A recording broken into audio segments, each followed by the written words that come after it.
It should be. Yep. Hey, we're live. Don just pops in like at the last second. Just boop. There he is. Sorry, my wife fixed a pot of pinto beans, and we were having dinner.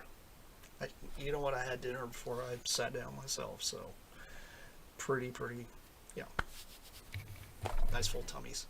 It's a good thing. So we did our Easter dinner today. Cool. I have a lot of food on me.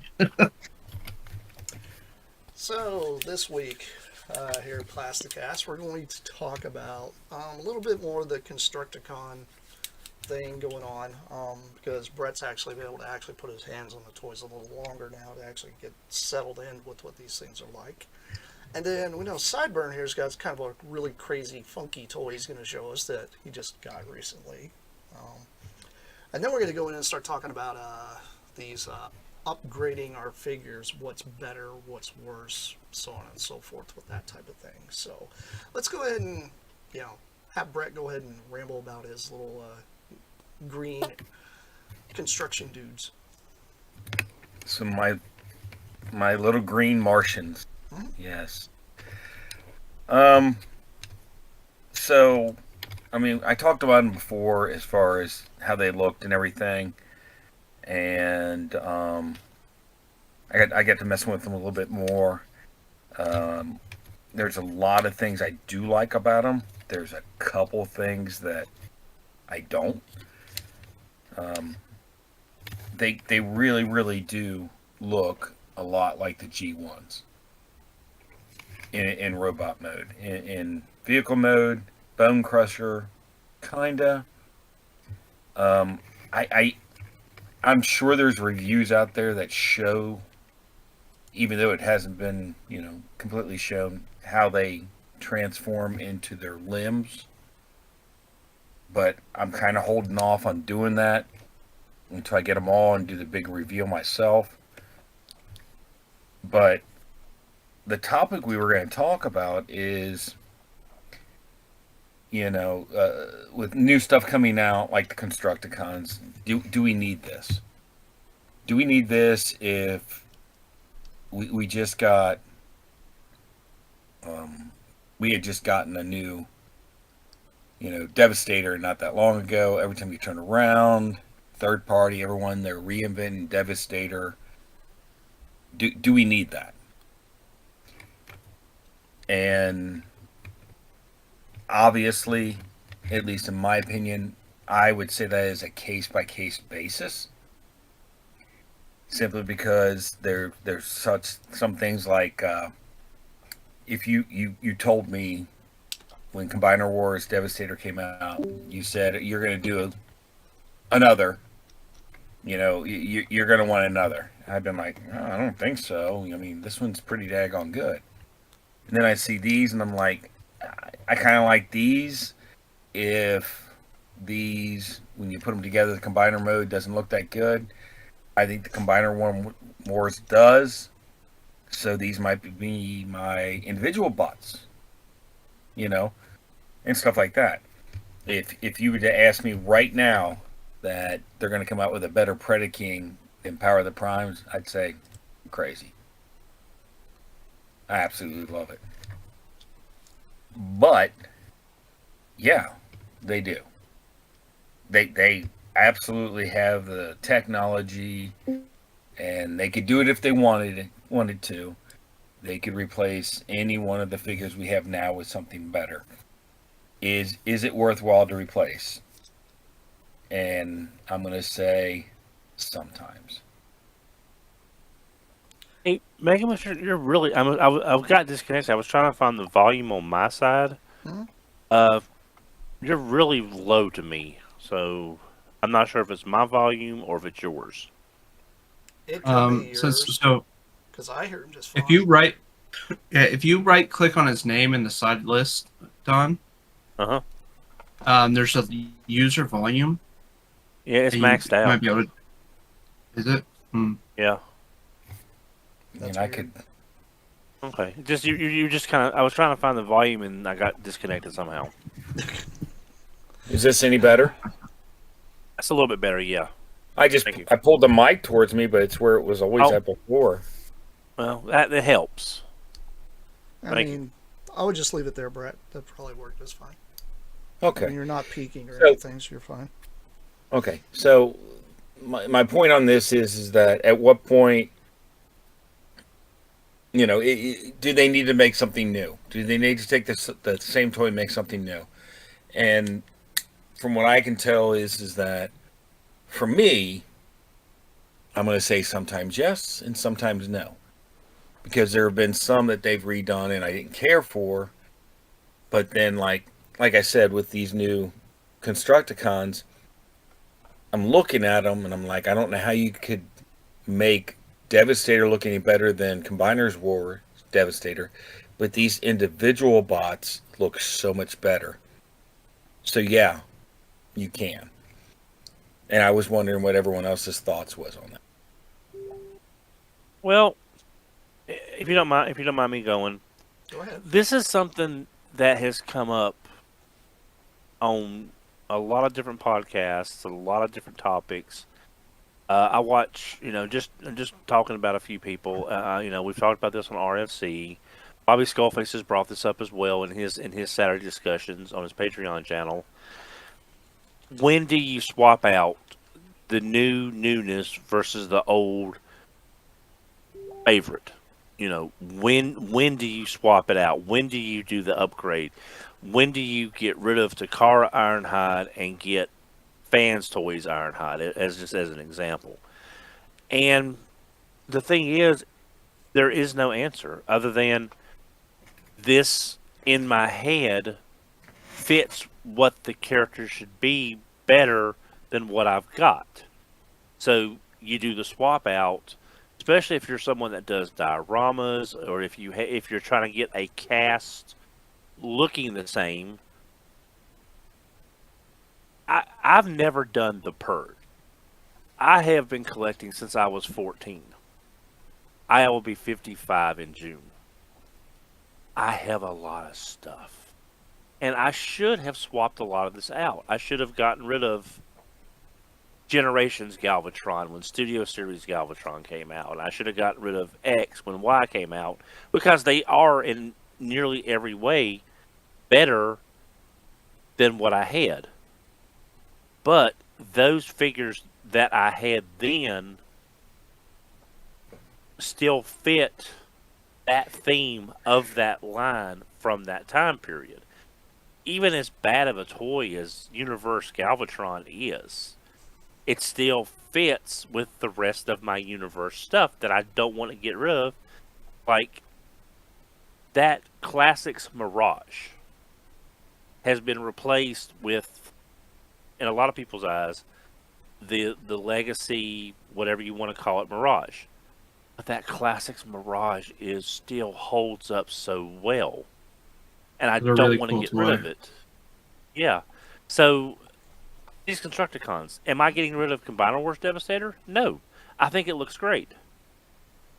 On my Combiner Wars shelf with the other Combiner Wars Errors figures, I can have a studio I've got downstairs in my basement. I'm trying to get this set up, hopefully before the heat death of the universe. My main, in the middle of my wall, is HasLab Unicron. Behind it is the movie poster. And then all of my Studio Series stuff is going to flank out my Studio Series 86 stuff to give me the definitive mainline look for the movie, for Transformers in general. My masterpiece will be on one shelf. My third party will be on another shelf. So again, I'm going to have multiple representations of these characters. That if I picked and choose every one of them and put them on a shelf as the definitive version, nothing would match. Because Let me ask this you figure something. does. Yeah. Okay, so I get that. I'm going to ask you two questions. First of all, on the Combiner Wars Devastator, because we both have that, we both know that, and it's a good figure. But to me, the individual bots look like they need to go to Jenny Craig and get on a weight loss program. Yeah. The I think for a lot He's of not wrong. figures, yeah, no, you're not. You're not wrong at all. The problem is right now, and combiners has been this way for a very long time, since third party became a thing. A lot of the time, the combined mode is given preference to looking right, since most people are going to have that displayed in the combined form. Now, having said that, what you just said, it makes me think about something else.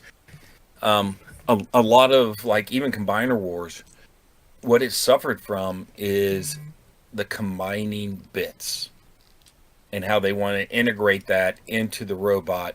Whereas this new one, they do it by putting like an add-on, an add-on vehicle, like the trailer and stuff like that. So it's another way of taking care of that without losing the aesthetics of the individual robot. And I like Right. that. But then again, I do not have Devastator in hand. I have two bots right now, and Right. I'm not going to give my ultimate opinion of the combiner until I actually get it. You know what I'm saying? Now, Sorry, the dogs just came in again. that's So, fine. No, but the thing is, a lot of people think it's an either-or situation. I'm going to have a Combiner Wars display with my Combiner Wars Devastator. I'm going to have a Studio Series with my Studio Series Devastator. But depending on, it's like, Magnus, you and I are at an age where watch we it. remember scale as not being a thing when we were collecting G1. Scale does not matter to me. It does more now that there's been such a focus on, especially mainline, making sure characters are relatively consistent to the sizes. Although that can be slavishly bad if they just keep sticking everything to the Sunbow chart. But you could take these new Studio Series Constructicons just for robot and or vehicle mode and keep your Combiner Wars Devastator as your Right. Devastator. So you could, Exactly. but again, it's the aesthetics. And also remember two things. One, in G1, was Devastator anywhere close to scale with anything other than maybe a mini bot? No. No. But Okay. again, it didn't matter. No, it didn't. So now we're seeing more things, more sizes, more complex, and we're expecting more. But it got me to thinking. You were talking about, let's say, classics. And Michael, this will come at you also. So, and you too, because we can throw G2 into that too. But you were saying that there was like the classics Mirage. If they redid that whole classic line again, would you still feel the need to keep your original classic line if they did them the whole line that way, because you like to do the line? If they did it better, would you feel the need to keep the old line or get rid of it? Well, I mean, I can speak from. Let's put it this way: since I've purged many times in my collecting, lifestyle, and I did at one time have quite a few of the articulated G2 stuff from the Chug and Combiner Wars line. I made a lot of customs to fit in. I did end up getting rid of them because I more gravitated toward the simplistic design of the original G2 stuff. Now, that being said, talking about scale, right? I myself have always thought combiners should be, to be honest, I like everything about Hot Wheel size. And if you look at Motor Master and all those, they're roughly Hot Wheel size. They may be a little larger, a little smaller. but I wanted to keep everything that size, and that's why I gravitated toward, the core class, Legends, that scale. It's because they're easier to display. They're easier for me to keep and be able to pack up if I ever have to pack up. Now, on the other side of that, like Don's talking about, having sections dedicated to certain lines that came out, I can understand that. But when it comes to certain technology being put involved, I mean, yeah, a lot of the new stuff is absolutely phenomenal. I would have, if I kept my other articulated stuff and didn't keep the stuff I had now, I more than likely would have bought the entire Toxitron line that came out, but I did not buy any of it because I wasn't collecting that line. Would I have, So a lot of the older figures, like I had that cup mold, which was also done as Electro, which they haven't touched, by the way. Hasbro, get off your butt and make the laser rods. You made 2 Hot Wheel vehicles now. You have no excuse. Make those laser rods. Anyway, side note, pushing that aside, what I'm saying is when it comes to upgrading for me, I look at things differently. But I do know some people want that perfect transformation. well, two things. First of all, everyone knows, and even Hasbro knows, you do not touch Electro because he will break. So you don't touch that. So That one doesn't, though. That newer one doesn't. It didn't shatter at no, all. no, it's different than plastic. But you were talking about the more smaller and simplistic. What about? I always have a problem remembering the name of it. The new Bumblebee and Cliff Jumper that they did. Missing link. That's it. I can never remember Missing Link. But so they're the same size, so you get the same size that you want, but they're so much better. And that's just with technology. And that's the thing that I think is really neat. You know? And that's Well, the thing I think people need to keep in their mind that you can buy it now. Even the new stuff I bought now, I know I'm buying it not because that's what I'm going to keep forever, because I like it. I like to play with it. I like to display it and do all that stuff. If something better comes along, ooh, shiny new car, I'll go. Kind of thing like that. So I don't. And some people say, like they're originals. They have nostalgia for you. I get that. I have that too. With this stuff, I don't. Well, that's the thing. Like, we had talked before about, like, people having, like, their very first, this is their G1, depending wherever they landed in. But some people have an ideal thing in mind of what Optimus Prime should look like in their head, how he should transform. Some people out there hate parts forming. I'm one of these kind of people. I embraced parts forming way back in the day because, being a kid growing up, I had Omega Supreme. Bought him brand new, but he was brand new. There was a ton of G1. A ton. They were parts formers. Well, that's the thing. A lot of people don't understand. It's like, well, G1's better because this, that, and the other. But you complain when you hear parts forming. And I'm like, everything in G1 almost was a parts former. There was very little that was not parts forming out of Generation 1. Think about the G1 Megatron. I'm not even going to go with the obvious, Devastator and all that, which 100% no one could argue that it's not a parts former.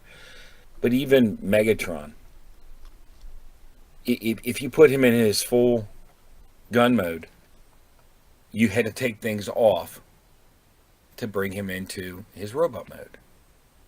Is that a parts former? Yep. So how do they get around that? Oh, well, the other stuff, you can make this tripod-based cannon. All right? Still a parts former. And that's my thing. Like, when it comes to upgrading, like, I don't know how it is with Beast Wars, because I want Sideburn to talk about Beast Wars here in a minute, especially with like, because I know he's really into like knowing what goes. Well, I was gonna goes- get to him with the RID. Yeah, but- with RID as well, because he's big into both of those. But the thing is, to me, if you don't want parts forming, you have very, very little to choose from when it comes to parts forming. Like, a lot of the new stuff that comes out, in a way, sometimes you do have to pull a chunk off. Like, they had that Bumblebee and that Cliff Jumper that came out that were, what were those, Siege or Earthrise? That had the back piece that had I think it was Earthrise. parts Oh, former. yeah. And people complained about that. And I'm like, Yeah, same with that RC. I, Yes. I don't understand why people get angry about that, because when you do take the part off and you look at the character looks correct. Mhm. But how do you figure out the engineering? There's black magic there in some of this stuff, because if you actually watch some of the animation, like especially Beast Wars, there's total black magic going on there. And it's like, smoke and mirrors, oh, there it is, a robot. Smoke and mirrors, there it is, a whatever alt mode. Yeah, but I think that even Hasbro is understanding that, because I'll give you a simple example: the Missing Link Prime. What was the biggest parts former on Prime? Fists. And don't say the trailer. It's fists. Huh? The fists. The fists. And they fixed it. They fixed it. They Yeah, didn't the have only thing to. that doesn't, like, the gun and the axe are the only thing that don't store away now. Yeah, I mean they don't, but guess what? In the G1 line, in Missing Link, if you got the 01, the That's one with the true. trailer, Yeah. it stored the same way as G1.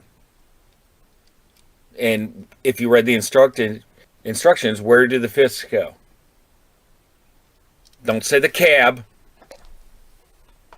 They didn't. You put them all in You his just put 'em all- chest. You just put them off to the side. But every single person went, "Oh man, these fit in the chest." They threw them in the chest. I mean, it's Power Master Prime's just as, same thing. When you put him in super mode, the head has to be put on. When you put him into his vehicle mode, you have to store the head back in the back of the trailer.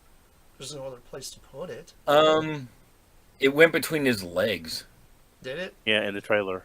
Yeah. I always just stuck it in the back because I didn't know where to. If you pop the legs apart, there was room enough to put it and snap them together, and that was his little jumbly storage area. And that's what. But guess what? Did you take the head off? Did you take the head off? Oh, parts former. And that's the thing. Like, I can understand guns. I never really associated like guns, missile launchers, stuff like that as parts forming. Like, Oh, you never could, because Hound- any G1 that had a gun, they didn't connect. Right. And if you So I look wouldn't at count G1 that. Hound, you have the spare tire and the gas can. No. Yep. What do you do with those? That's why those were always missing. Yeah, they fixed a lot of the stuff with the newer stuff. And I understand some people want an articulated version, but if they want a true version of the actual toy when we were kids, they're going to have to do missing link I like you're think- talking about.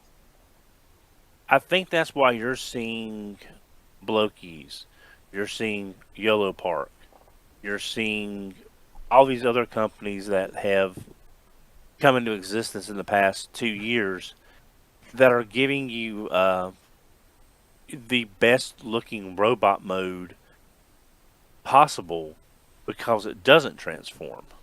And alt mode. And the funny thing is everybody complained about Action Masters. What do you think these Blokies are? They're Oh yeah, Action these are Masters. action masters on steroids. I mean, So there are still a lot of people that I know that refuse to buy those because they don't transform, but I feel like that number is sort of diminishing. I think I know that I that's- bought the yellow. Yeah. Go ahead. No, go ahead. You go ahead and finish. Sorry. I was just at because I have like I have all the Yellow Park movie the Beast figures, Optimus, Cheetor, Rhinox, and they're fantastic, and it's really nice to have that sort of that robot mode that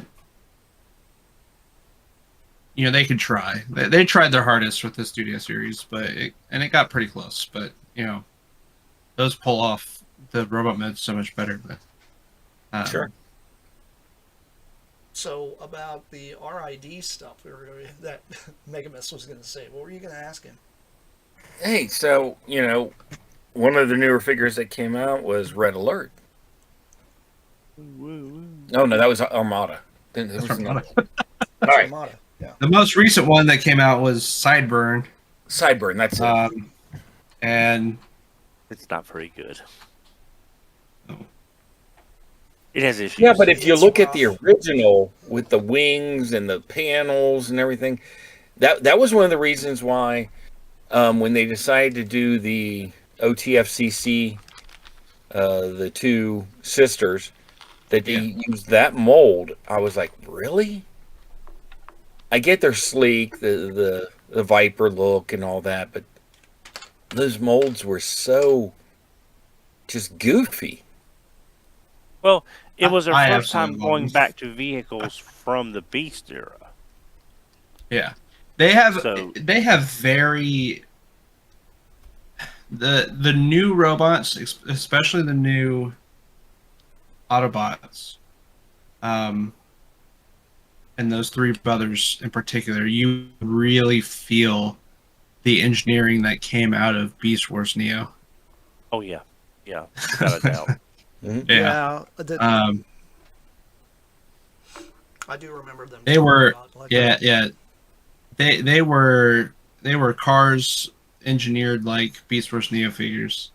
And they were some spaghetti monsters for sure. Like, they weren't very easy to play with as kids. I love them. I absolutely adore them. But and in some ways you would think that the new Sideburn should be a better. I really wish it was a better version. I would love a better version of Sideburn, and better that was more like less complicated, more sturdy, while still pulling off something closer to Sideburn. Because that one just didn't do it. I from the looks of it, and we'll be able to talk about that real soon. Omega Prime looks like it's gonna do what Sideburn didn't. But yeah, for me, when it comes to this whole discussion, like, I'm not exactly it sounds like a lot of us here aren't exactly the type of collector, but I do know a lot of people who do collect, specifically like the Generations line, and Generations is kind of a muddied term at this point, but a lot of people still consider everything from classics all the way up to the current Studio Series to be all part of that chug. And I do know people who collect that line are just constantly sort of swapping out the best version of characters as an overall sort of chug collection. Yeah, I Well, see I mean, a lot of that at the that shop makes- I work at. That happens. Well, all that the makes time. sense. It makes sense if you're limited on budget, resources, or space, and you want a representation that when something new comes out, everyone's done it. I don't know any collector long enough, except maybe Don, that hasn't bought something that intentions to keep and then turn around and got rid of it. Yeah, Whether- you know what I'm saying? Yeah, a lot of my purging has just been limiting of focus in my collecting. So I'm sort of the antithesis of this sort of idea of having the perfect version of a character, because I collect everything that is Beast Wars related. I bought this these horrible things. Which I can't even remember what they're called. Swapticons? Yeah, it's like swap something. Yeah.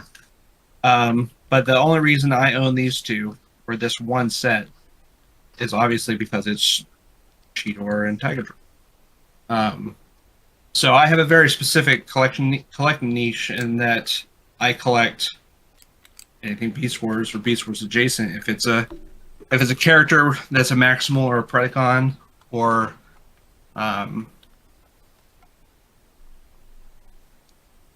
a remold of a character that was a Maximal or Decepticon, I collect a lot of that stuff. And on But that particular figure, how do the two combine? oh goodness. Yeah, so if you're watching, so each their heads are just these cylinders, and so they sort of interlace together, and then they have these hooks. And when they come together, oh, I should probably pay attention to it and not the. You sort of bring them together, and then they hook together, and they have this weird gap between all of them. But... So explain to me why Tigertron is the rear. That's BS. Because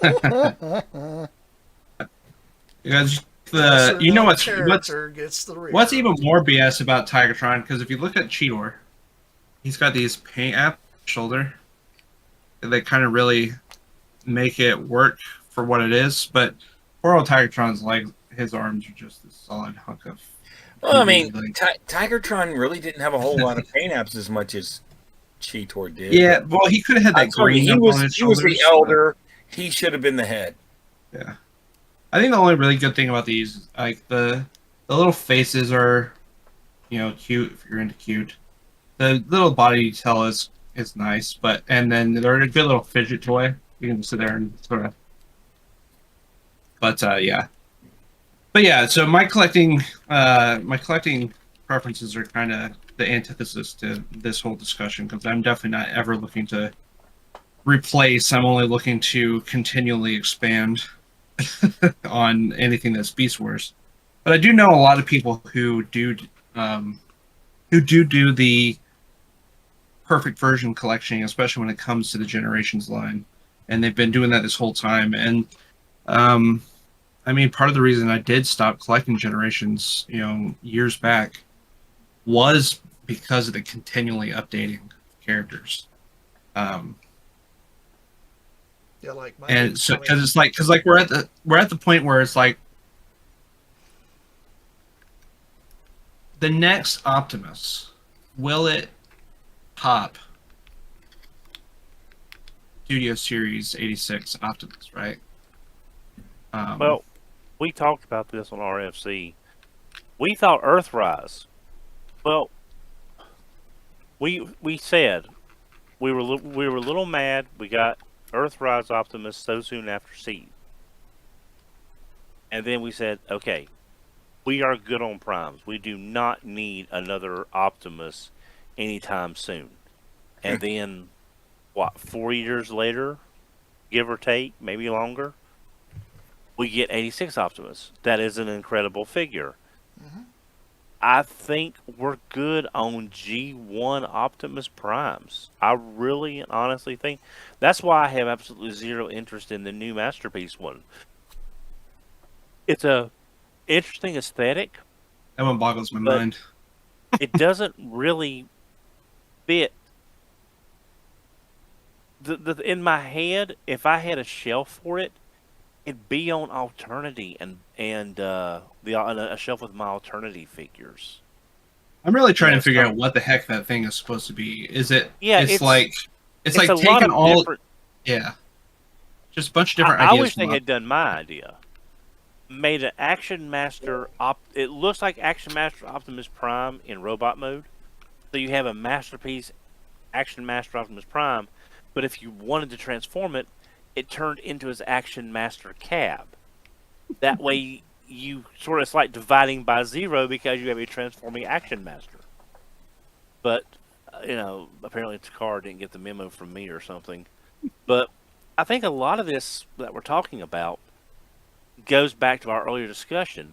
Why do we still keep buying these figures that we had a few weeks ago? And I think the answer is, it's not just, ooh, new shiny.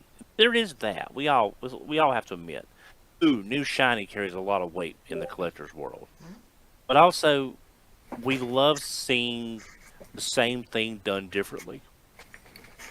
It's like, It's like a Rubik's cube. If your Rubik's cube exploded and you could solve it 1,000 different ways, and you can. But with Transformers, it's a lot more fun. But Well, I kind of agree with what you're saying, but then some of this stuff I don't because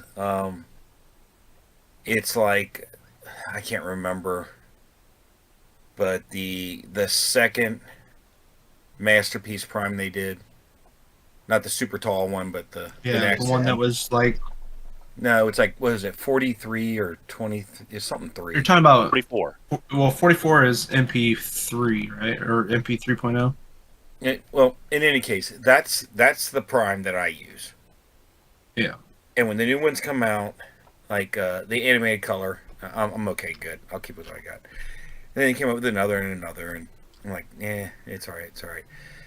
And then they start talking about like bigger and better and good, greater things, and then they have that. And I can't remember the name of the company, the one that transforms by itself. Robosim. Robosim. I have absolutely no desire in that at all. Not to mention the price tag. Well, see, there's, and everyone knows this. There's what looks nice, what you want, what you can afford. Okay, so there's three things, and for some people, it's what it looks like, what you like, and what you can afford the space for. Yeah. Okay, I think that HasLab Unicron is an amazing looking figure, but I have absolutely no place to put it. There's no reason in the world for me to drop the money it's going for right now to even see if I like it, because I have no plans of putting it anywhere unless I move a whole DTOF. Yeah. Well, yeah, I mean that's the thing. Like when it comes to that thing's so huge. I've seen like sounds like Don's gonna be using his basically as a centerpiece. And that's fine. But I've talked about this many times before. I could go to a bigger room if I want to put my display up, but I have chosen to keep myself in the same room to confine my collection to that, because it limits me and it keeps me from, sorry, Don, but having a million pieces of the same item that I'm not don't know what I'm going to do with. That's what my downstairs is supposed to force me to do, is to finally do the purge, get rid of the stuff. I think a lot of collectors get to the point, especially when you're my age. And again, I'm still buying stuff. I mean, even last Wednesday before last, I bought a new truck. It's my first new vehicle since 2009. I got a good deal, and with the situation with tariffs and stuff, I don't think it's going to get any better. So I went ahead and bought the Bullet. That is also forcing me to, like, do I need this? Do I not need this? What do I need to get rid of? And I think a lot of collectors now, if we haven't done it already, we have to look at what you're doing, Megamus, using your room to confine your collection to give you a reason to judge, do I really need that? Does it fit my collection aesthetically? And will it physically fit? That's something I never did up until recently when we bought the house and I started making the basement my display room. Mine, what you're doing now hit me probably about 5 or 6 years ago. It should have hit me. It should have hit me years ago. But when I was in the apartment, it was a lot harder to see because most everything was in storage. Right. And now it's like I've got too much. Well, I'm still there. I I tell you that I confine myself to this room, but the truth of the matter is that, like, every masterpiece I have, a lot of the newer stuff, and definitely some of the older stuff, all the boxes and everything, were stored in my basement. Well, that's space. And in addition to that, one of my favorite lines, Robotech, is I have almost every figure carded and all the loose figures, and they're sitting down in my basement in a tote. And then Michael, I still have, I had one of every Beast Wars figures sealed or boxed. And then I condensed it to just show characters. They're still sitting in a tote in the basement. And I hate that because I can't enjoy them. Yeah, But I haven't purged enough to make the room to even move them up. and that's when it starts getting hard. On forcing yourself to finally make these decisions. For me, it's a matter of my collection is very scattered. It is not in a position where I have robots and I have no idea where the weapons are at. So it's like when I go to sell them, they'll be incomplete unless I just happen to find the Yep. box in the weapon box. Yep. But I think all of this goes back. Why do we buy the new figure? What about these new Constructicons? What about this and that? It all goes back to every collector needs to sit down sooner rather than later and say, what do I want my collection to look like? I'll go one further than that, okay? Because I agree with you, Okay. 100%. First of all, you need to ask yourself, what the hell am I doing? What is my ultimate goal? Okay? But one of the things I found, and I'm kind of going through that, is what you said, the parts. I was of a mind that if I was going to display it in this mode, whatever it is, and there's a piece that it didn't need, I threw it back in the box it came with, and I put it on the shelf. And then I thought, oh, I know where the box is. If I ever want to sell it, I just go down and pick up the box. I got so many boxes now that if I had just put everything in one tote, I could find it easy. And I might sell it for $2 less because it doesn't have the box that no one cares about. I could sell it quicker. And it'd be done. So for me, a tip is I think even this new stuff I have now, if it has a part or whatever, I pull the instruction booklet, I take all the pieces, I put it in a Ziploc bag, and I put it in my parts tote. So that at the very least, it might take me a little longer to sort through it, but at least I know where it's at. Right. I always had a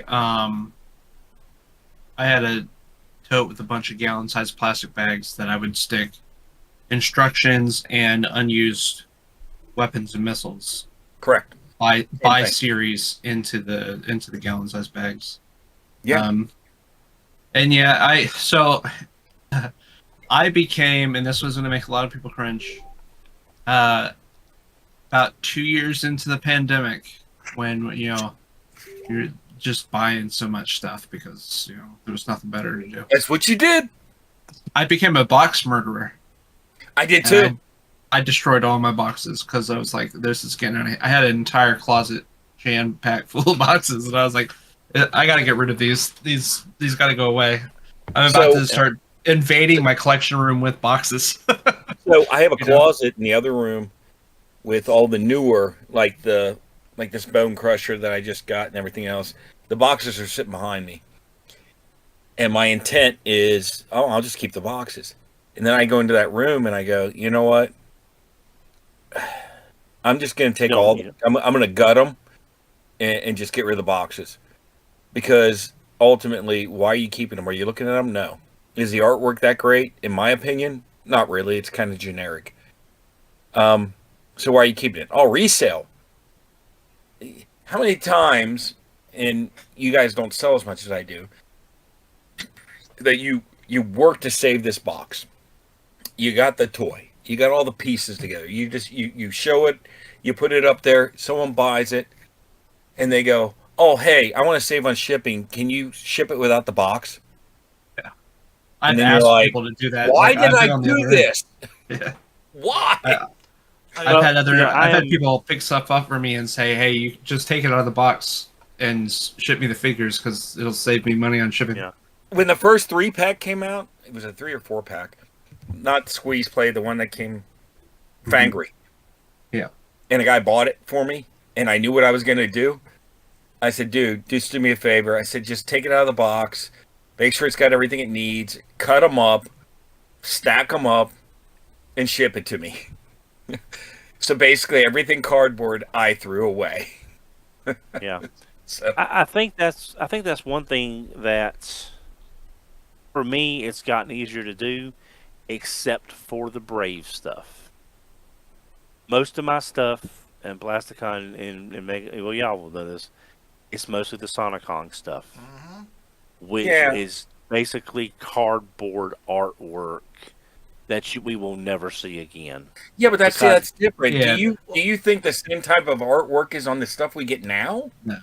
No, but what I'm saying is, I think, like for example, Super 7, very decisive in the community, divisive in the community. But I think their artwork, most of their $20 reactions, is absolutely phenomenal. I I would think love that line No, I agree, 100%. that line Yeah. is like the perfect carded line. Like keep it carded. Yeah, Right? if the figures were a little bit better for $20 a piece, but visually, I would love a coffee table book of all that artwork. Sure. But, But you know, see, that said, it's that whole beauty is in the eye of the beholder. Because if I was to say to Don, do you think the G1 artwork looks amazing? yes, Okay. Mike, Because do we you will think never the see that G1 again. artwork looks amazing? what? I like it for what it is. There you go. Yeah.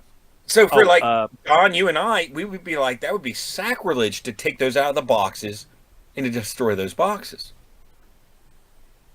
So Right. it's subjective. That's why I yeah, have the legacy I book. do. Yeah, Yeah, and I definitely have one- boxes that skipped the purging of boxes, but Yeah. there's just I a lot do less wanna- boxes now. I Right. do want to bring up a sad note. On since we're talking on this, I do not have the gentleman's name really available. The gentleman that did the artwork for the back of the G1 box. I want to say his name was Tom something. I'm probably Yeah, I saw that very- recently. Yeah, he passed away recently.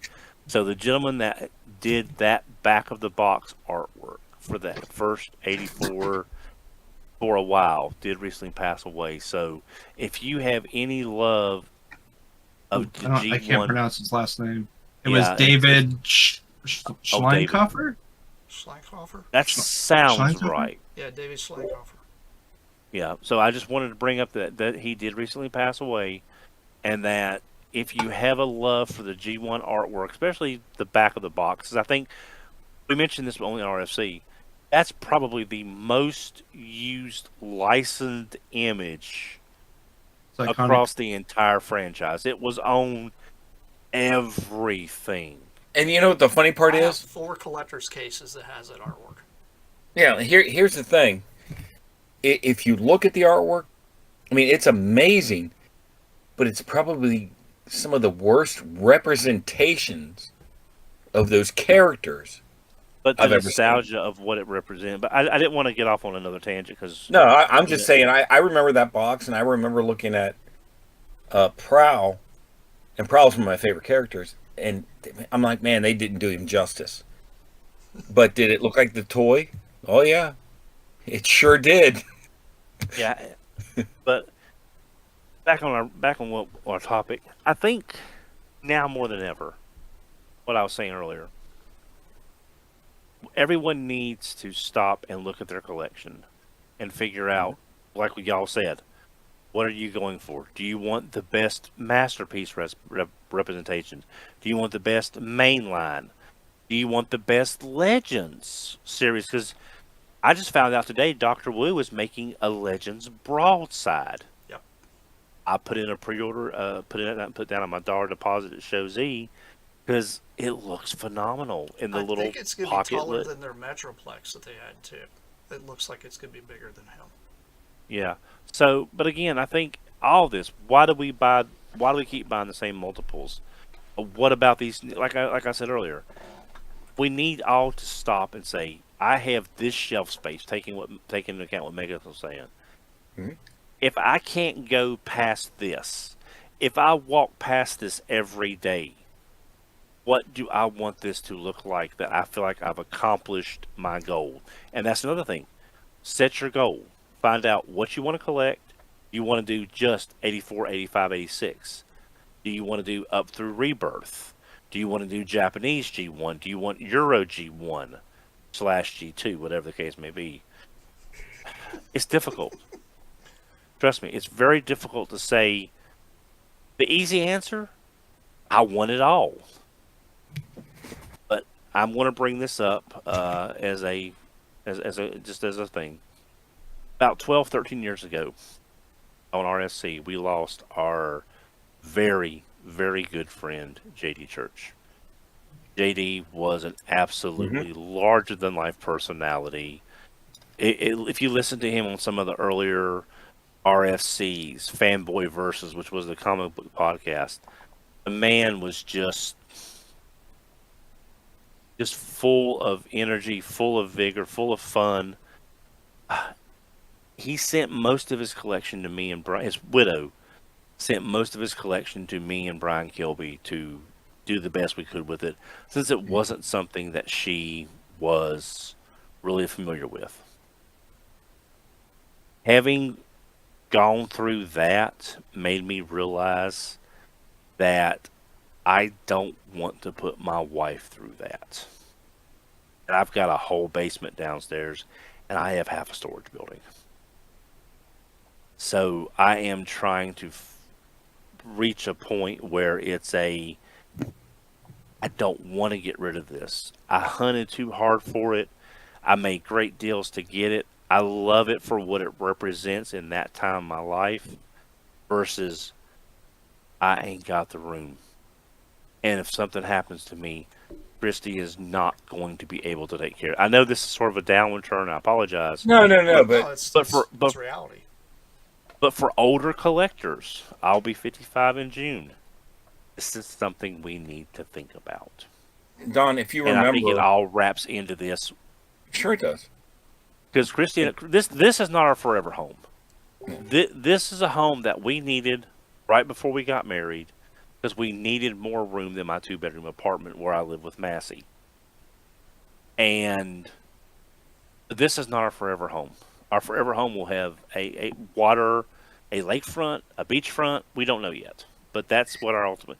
And Christy said, everything when we move, everything fits in our vehicles, and that's all we're taking. I ain't there yet. So, if you remember, Don, we did this a while ago on another show, and where we talked about, tips, this, that, and the other, of what you should do, talking about insurance, talking about documentation, talking about people use spreadsheets and all this, and Yeah. I'm only going to hit on this briefly because we could actually make a whole show on this again. Not because we're going to rehash the same ideas, because it's not important. Right. But one of the things I chose to do is to liquidate. And how I did that is I still like to collect. So while, hey, money's great, and by selling my collection, I can make a lot of money, I chose that I like to collect. So I went with comic books. And the reason I went with comic books, mostly graded, is because it's so much easier for someone who has no idea what they're looking at to go online and look up what a graded comic book goes for, as opposed to that transforming robot, I'm not sure what it is, that may or may not be complete. Right. Well, it makes it easier. Yeah. Well, it's like Brian. He is liquidating a lot of his pieces he likes, but aren't like must keeps, and he's focusing on his passion, Box G1, whether European or Sure. Japanese or US. And I totally understand that, because I would love to have a box G1, but for me, something AFA graded in a slab is not what I want. I Well, don't want those. I don't want those figures I never, locked. You know. well, I never went that far, but at one point, I can honestly say, if it was in a box, I had everything up until 95. If it was in a box, a toy, mind you, not the oddball stuff, which I love, but some of that stuff's hard to track down. But if it was a Transformers robot in a box, I had everything in the box. If it was carded, I had about 90% of it. And I went backwards. I went backwards from 95 and got rid of each line. Because I'm trying to condense. You can call it sacrilege. Talking about having one collection with all in it doesn't matter. I made a lot of people happy. The problem is that what happens with box Transformers, they take up a ton of room. A whole ton of room. So mine wasn't the money aspect. Mine was as I said, except for my first 2 years at this house, it's always been in this room. And I've limited myself to this room. And trust me, my wife has even said, the other room, the spare room, it's at least 30% bigger. I'm like, nope. First of all, I don't want to move these big old display cases. They're heavy as crap. But still. Yeah, and if they're DTOS, they could shatter if you sneeze wrong. Right, but I mean, I literally have an 8 foot by 6 foot tall or 8 foot by 5 foot tall display case with a mirrored back that's made out of wood. That was a pain. I got it up here by taking it. I couldn't pick it up. I mean, 5 guys couldn't pick this guy up. So I had to limit myself. And then later on, it got to, what do I want to leave behind? I don't want to leave all this. They're not going to know what they have. They're not going to know the work. And what really got me at that point is when I saw a guy posting some pretty rare stuff on a really obscure auction site. And after I won a few, and he was actually within 30 minutes of my house, I went to go pick it up and I talked to him about it. And it literally was an estate sale when someone died. And this stuff was being sold for pennies. Because the remaining family went, just clean it out, you can have it. I don't want that to happen to my collection, and no one listening and talking today wants that to happen to theirs. So you got to take steps now. Let me interject real quick. I plan on telling my family to donate it or throw it all away. Yeah, but do you want to donate it for a penny or for what it's worth? No, I want them to either donate it to someone who's just gonna, or to don't if I have something that's not open or something like that, just donate it to Toys for Tots or something, right? Otherwise, just throw that stuff in the garbage and don't mess with it and don't bother with it. Just get rid of it. I think you're missing out on an opportunity, even for Toys for Tots. Would you rather tell them just to give it to them as toys, or if they found the right buyer and sold it, they could take that proceeds and give the Toys for Tots even more? I mean, the problem there is, because I have tried to sell Transformers and stuff like that, right? Mm-hmm. And it's a hassle for me sometimes to figure out what the heck these things are worth. I'm closer to the source than they ever will be. So, when I had thought about it, I was like, I'm just going to tell them, just don't hassle with this stuff. This was baggage. And just do what you want with it. But my recommendation is, if it's not opened, donate it. And if it is opened, shove it into a garbage pail. And that's just kind of, I'm trying to. I'm in the same situation as as you guys are, where I I wrote a $27 check earlier this week because I'm renovating the house I just bought, and it's not a huge house. It's a house for me and my dog and my little zoo I have in this room with me right now, and my collection. And I have one wall in the living room that spans the living room and the dining room that I'm planning on building a big old, really nice enclosed display case against. And that is the collection. And if it gets too big for that display case, something's got to go. See, and- I see a lot of the things that I'm talking about that you're talking about doing. So you see what I'm saying? Yeah. Limiting I'm your just space, saying. but you also, in a different way, you were talking about making it less stressful for those who are left behind. Just like I'm doing, like I'm saying. Yeah. It's just different means to an end.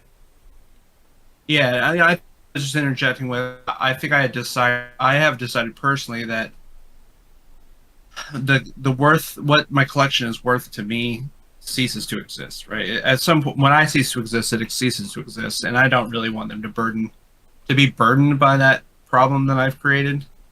And so, I think my recommendation to them is going to be do with what you want. My recommendation is donate what you can donate and get rid of the rest and send it to the dump. I didn't mean for this topic to. That's just my fault. It's kind of just no. That's a big deal. And I do want to throw out that, heavy topic as it may be. This is why I do when I get the chance to talk to new collectors, I start off by recommending choose something to focus on right now.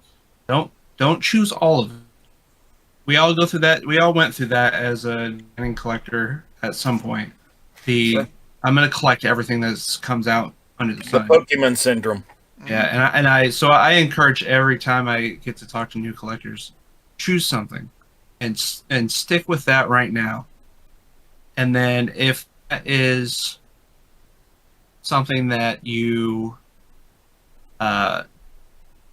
end up, you get through it really fast. Like if there is an end to that collection, then you can choose something else. But sort of start to figure out exactly what you want to do, because at some point you are going to hit a point, and I know very few people who don't, where you have to choose your sort of limiting factors to how you collect, and you'll set yourself up for more success when that comes around if you had an idea of what you liked from the very beginning and you set sort of a goal for yourself. True. Yeah, that makes complete sense. Like me, I like I said, I went through a lot of purging, and I'm at a point now that I do a lot of custom toys. And although I have a lot of authentic stuff, I've told my other half, I was like, look, if something ends up ever happening to me, whatever, take what you can and take it to either the local comic shop, whatever, so you can get out of it. If it's custom stuff, just donate it to a thrift shop. Because my thing is, I don't do any inbox stuff. I just don't. I'm not an inbox collector. And it's stuff like that to me that will resonate and ripple through time with other people versus someone trying to make a ton of money on it and then, going through the headache like you're talking about, Brett. Like, it's not right for people to have to go through that kind of stuff. And it should be easy. Now, I myself, I've got a collection of comic books, but they're all in one binder. So it's easy. Take it to the comic shop, bam, this is what I got. It's easy for them to flip through and find out what it's worth, But when it comes to certain things, talking about like the box purging, I actually have 2 boxes I've hung on to. One of them's for the TFCC C-Con set that I got off of you, Brett. And I've hung on to that thing for ages, and I'm not ever going to get rid of that box because it's amazing. and it's one of those specialty boxes. And the other one is a knockoff Metroplex box that I'm like, if I ever had to move, is to put one of my best customs in, and that's it. The rest of the boxes, I haven't hung on to any of them. I've pitched them, I've gotten rid of them. And how do I hang on to weapons? I put them in those little collector's cases, the little Transformer collector's cases, you know, the little vinyl ones we used to have that had a tray in it. I put them in there, but I have them in little Ziploc bags, so they all have, like, all the weapons are together for you, like, all the combiners or whatever. I've learned to teach myself to null my stuff like that, so it's easier. So everything's done in chunks. So if you're big into getting rid of any of your collection and stuff like that, it's a lot easier to get rid of if you try to keep it organized like that. My suggestion to everybody is just do the best you possibly can with what space you have. I myself, I got a small closet, much like Brett's got, like he's confined himself. I confined myself into it's kind of a storage room, is what it is. I don't really want to call it a closet. But that is where all my stuff is. If it's not on my shooting table for my toy reviews and stuff, it's in there. And that's the only two places it goes. It doesn't go anywhere else throughout the house. And that's how I keep myself from jumping on this horse of, I need the new one, I need the new one, I need the new one. Now when Liege Maximo comes out, that's going to be a whole different story, because I'm definitely going to buy that figure when it comes out, because I want a appropriate Liege Maximo. I've always wanted one. And God, I hope it doesn't look like that Loki thing, because I hated that design. That's just me. I hated that design. That's stupid. It better not happen. If it does, I'm going to pitchforks at freaking Hasbro for allowing that to happen, because that's just absolute garbage. Because, You know, I think even with the off topics and everything, it kind of circles around to, do we want the same figure in a new format? Do we want the headache? Do we want both of them? Do we want to sell one? How do you deal with that? And I think we all have somewhat different opinions, but we kind of have the same opinion. First off, I think we all have the same opinion is, if there is the capability of making something look better, should they do it? Absolutely. And then it's up to us to decide if we want to buy it. yeah. You know what I'm saying? Just because something's new and it's like another representation of a character if I don't like it, just not going to buy it. Don't feel compelled to buy everything. No. Do kind of like what I did. If you're a Generation 2 collector like I am, if you're happy with the vintage stuff, cool. If you want to go for the more articulated stuff, cool. If you want to get both, that's great. But if you're like, oh, they never made an official G2 Minosaur till Combiner Wars, then that could be your definitive G2 Minosaur. You know, when it comes to a representation of something that is official. But remember that you don't have to buy everything that comes out. Oh, also, it's okay to procrastinate, okay? It's okay. And I'll tell you how. Okay? It was the third party. Pre-order it, you get it immediately, okay? It was the third party Minosaur that came out. One with the Sharpie edges. What was that? Which one? Motor Master is the one that had the panels that were really sharp. Mm-hmm. Anyway, I bought that, griped about that, got rid of that, got another one, didn't like it, got another one, whatever. And I kept saying, I want the best. I don't want this other stuff. Well, guess what? I have what I consider to be my best Optimus Prime, which is one of the masterpiece. But I still have my G1. Yep. May not be the best representation, but it's mine.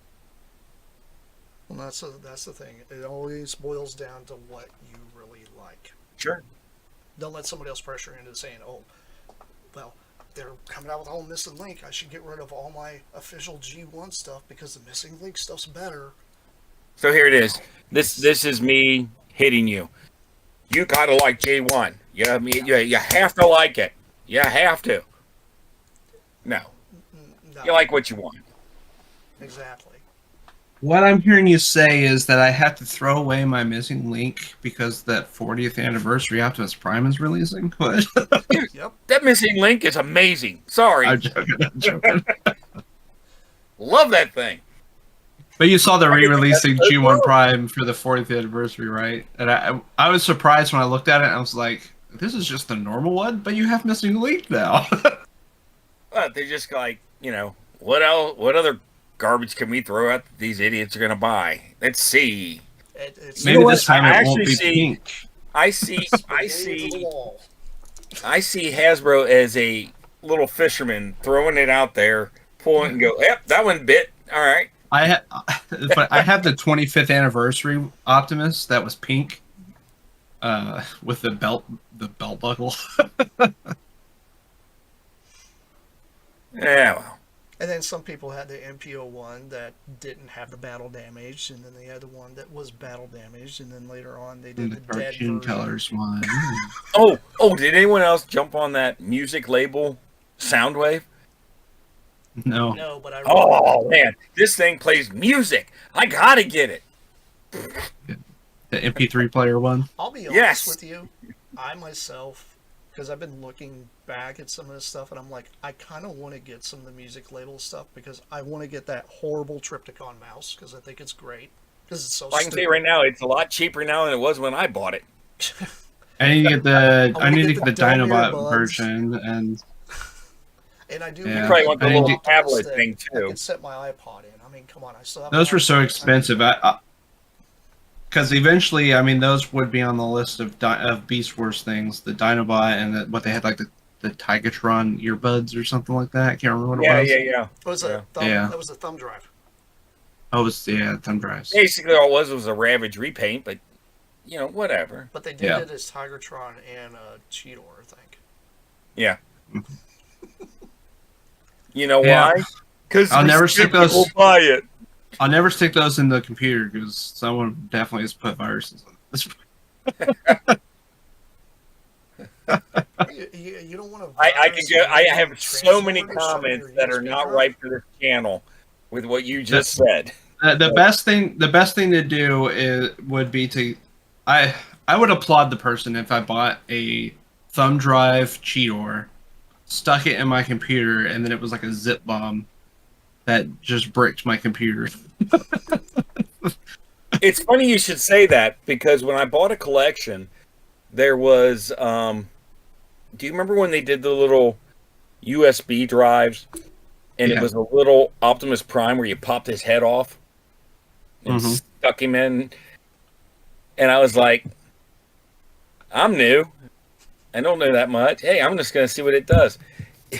It was the first and second series of Transformers cartoons. Nice. See, Yeah. that's how you do it. That's how you do it. You don't. No, it's not. I could have blown my computer up.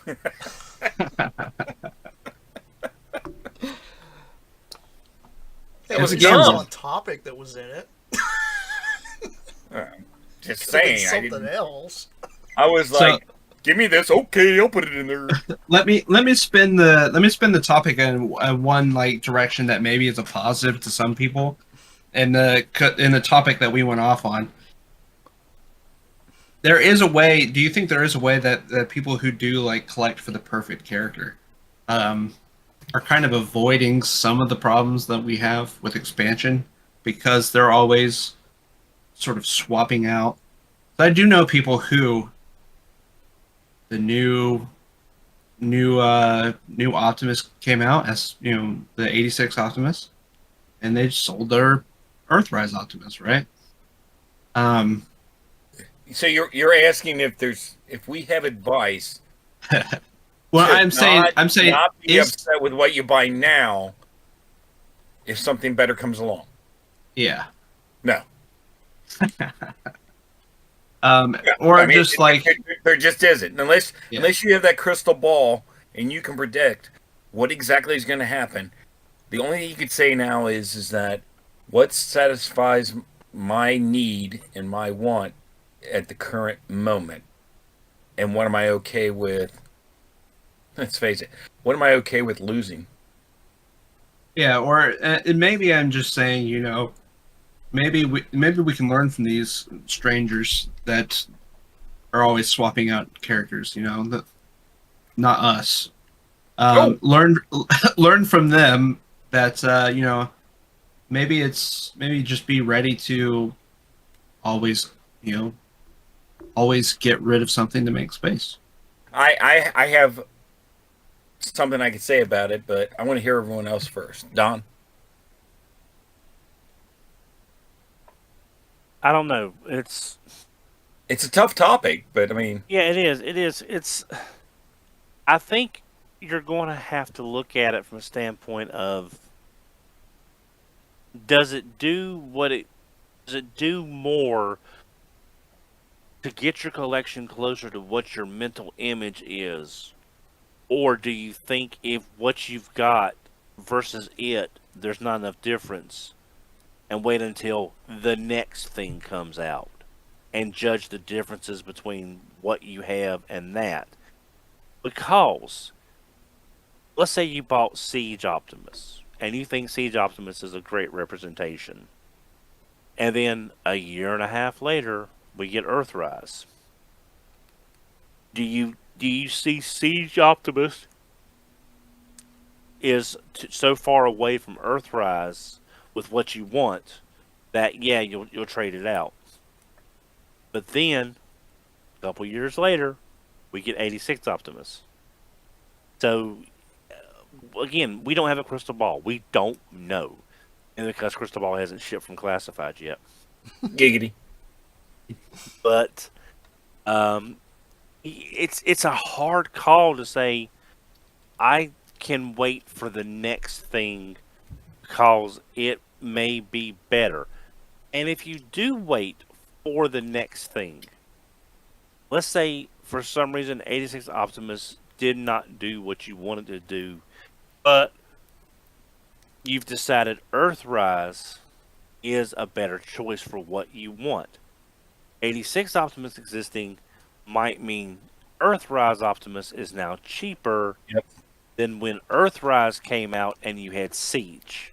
Right. But again, all you're doing is speculate. This is basically the stock market. I mean, we don't call this stuff plastic crack for nothing. It's true. That's true. So you just have to make. And if you do decide that you love Siege Optimus, I have the cell shaded Siege Optimus. Is it the perfect Optimus? No. But they did a really good job with the cell shading that it's good enough as a standalone item. Not as an Optimus, but as a particular kind of Optimus. You know, that. As a specialty figure, I think it was done very well. That's Yeah, my yeah. It was thing. a Walmart only figure. For cell shading, it was very well done. Yeah. But you just have to make that call, and and if you do decide to get Earthrise Optimus, go ahead and sell the Siege Optimus, unless you're going to have Siege is important to you. You want that Siege shelf as its own little universe, encapsulated in that on that one bookshelf, and you need him for that. That's very true. But like, if you're one of those people who's like chasing the white whale, Oh yeah, it's the only That's- way you will ever have the perfect collection is you have a time machine. You jump ahead 10 years, 15 years, 20 years, whatever. See what they've done, see what you're going to get, travel back and work your plan. That's the only way any of us ever have the perfect collection, to do it. But don't bring this stuff back and try to sell it now. You'll cause a paradox. You'll sell it before it exists. Very And I- wibbly wobbly timey wimey. and also avoid yourself in the future or past is probably not a good thing to run into. Yeah. Yeah. But really, in all seriousness, there is no easy answer. No. And this is what, as collectors, we face. Again, there are a lot of problems in the world, and this is really not in terms of the grand scheme of the universe, this is not important at all. Mm-mm. But we have to be happy while we're here on Earth. And if this collecting thing is a small portion of your happiness, then do what makes you happy, but be mindful of what you might have to run into down the road. Jason? It's very true. Yeah, I think we're probably going to wrap it up here soon. Because we're running a little bit over today. We will. Oh, no. Coming up with another one next week, though. Yeah. So I only have two things to say about that. The topic, that is, not by next week. Well, three things. One, if you get a figure and there's imperfections, things you don't like that you think may be improved upon, they may get improved upon. Okay. For me, one of the things I did is I loved the third parties when they came out, and I loved combiners. And I found out very quickly that third party combiners, in my opinion, suck. Now, you all can, listeners can get ticked off or whatever, but I do not buy third party anymore. And it's because of that. That is 100% the reason why I don't do it. Because every one I got, I was unhappy with. Had nothing to do with that. Hasbro wasn't getting the royalties or the copyright crap or whatever. It's because I was dissatisfied with every one of them. And it didn't matter what company they came from. Now, granted, this was back when third party was more new, and they were newer, and I've heard they've gotten better and everything, but guess what? I'm not risking my money on it. But that's just me. Yeah. Second, I agree with that. Don said that, what we worry about as far as the toys, I think, is not the most important thing in the world. I'll tell you right now, if I get the wrong starch in my shorts and it bugs me and it chafes me, that's very important to me at that time. It's important to me. So also remember, if you don't like the figure, or you think something's better going on, or you don't agree with us and you just keep without him, that's what's important to you. That's okay. That's great. You do what makes you feel good. It's very If true. you've got that starchy underwear and you got to take a scratch, make yourself feel better. Who still starches their clothes? Yeah, How old are you? Shut up! Gotta break out the baby powder every now and then, man. I do.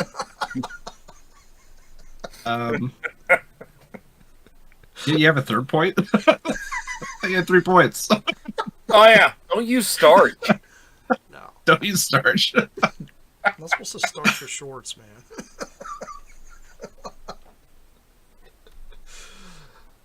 Yeah, when it comes to chasing the perfect figure, that I personally have never really done much of that. I've actually just created my own perfect figures because I've always been like, what would this look like if it was Generation 2? Like, what mold? Like, take Jaxus, for instance, right? We never got a figure up till, what was it, the class? Generations. That The class. Generations Armada Starscream was redone as GX. Right. I had that thing. It was orange. Why is he orange? He's never. I mean, orange. there was Because they did an IDW comic. The air jet. yeah, there was one of the Viacons, the aerial Viacons. Yeah, I thought that was okay, GX. all right. RID, yeah. Yeah, Yeah. thank you. Yeah. That's what I said. I forgot about that. I completely forgot about that one, actually. Blazing orange. Blazing It's orange and white. It was so goofy, but it was the first time I had heard that name since the con. Yeah, maybe it was Universe, but it was around the same time, yeah. I think it was Universe, but Yeah, you guys know we're. Say if the line had continued back in Generation 2 and they actually made a Jaxus figure, I was thinking, well, since they were all about the Machine Wars stuff because G2 died, what figures would they probably choose from those? I chose the Starscream mold from Machine Wars and did an entire custom of him. As far as I'm concerned, Jaxus is not white. He's supposed to be silver. Because if you look at the cell shading in the comic, he's silver. He ain't white. I don't know why they chose white for that legacy figure. That kind of Silver's put expensive. me off. So, I mean, honestly, it would have been hard. They could have just shot him in like the silverish plastic and been done with it. Would have looked better actually. But Yeah, less like the shampoo bottle. right, because right now it looks like a shampoo bottle, and everybody's got to worry about the yellowing. Well, this is my suggestion, you guys out there. If you're very good with a rattle can, take him apart, spray all those white pieces of silver, put him back together, it'll look phenomenal. The point I'm trying to get across is you're never going to find that perfect figure. Like I said, I was let down by the legacy one that come out. I was thinking about getting it, and I was like, you know what? If I get it, I'm not going to be happy with that white. I'm going to want to repaint it. And I'm like, there's no such thing as a perfect figure of every single solitary figure that comes out. As many Optimus Primes and as many Bumblebees as we've seen, we have not seen the 100% perfect figure. Because trying to transform something that we see in a comic book or cartoon is not really going to happen in real life. It's extremely difficult to pull off. And that's just all there is to it. So you get what you like, you collect what you want. Doesn't matter what line it is. Just enjoy it, and if you find a figure that you want that's better, then you don't want to keep the old one because it doesn't make you happy, get rid of the old one and get the new one. I follow TJ Omega, and he had bought the Generations Ultra Magnus, the one that had the Minimus Ambius, the dude that went inside his Yeah, chest. Minimus Ambus. He had that one. He bought that thing 3 times and was never happy with it. But he turned around and bought that black skateboard Optimus Prime thing and loved the mold just because the color was different. It was a complete different take on everything. It was literally the same Yeah, mold. Scatimus Prime is a great use of that mold. Yeah. And that's what I'm saying. You're never going to find that perfect figure. So there's times you will buy it. And he bought that figure 3 times thinking his mind would change, and it didn't happen. So if that's proof to you guys, don't go out there and dump the money on this one figure you think is going to blow your brain. Stop, think about it, find some reviews of it, find some good pictures of it, and really analyze it before you drop your money. If you're afraid you're going to miss out on a pre-order, believe me, the way Hasbro's been about re-upping stuff and refreshing things, you're not going to miss out. You'll eventually end up getting it. That, or you'll find somebody that bought it, didn't like it, and it turns out, in the secondary market, you might pay a couple more bucks for it. Just be patient. Or worst case scenario, you wait until it comes out again, costs you $5 more. Okay, who cares? Who cares? Do your research. Exactly. So be happy about what you're collecting. So we about ready to wrap this up? Yeah. Okey-dokey. Cool. All right. Well, you guys tune in next week. We'll end up having another one of these Plasticasts of us 4 guys ranting about toys. I'm sure we'll come up with something crazy to talk about next week. I think I get my Omega Prime on the 29th. Oh no! So it's gonna be an Mine's- RID convo.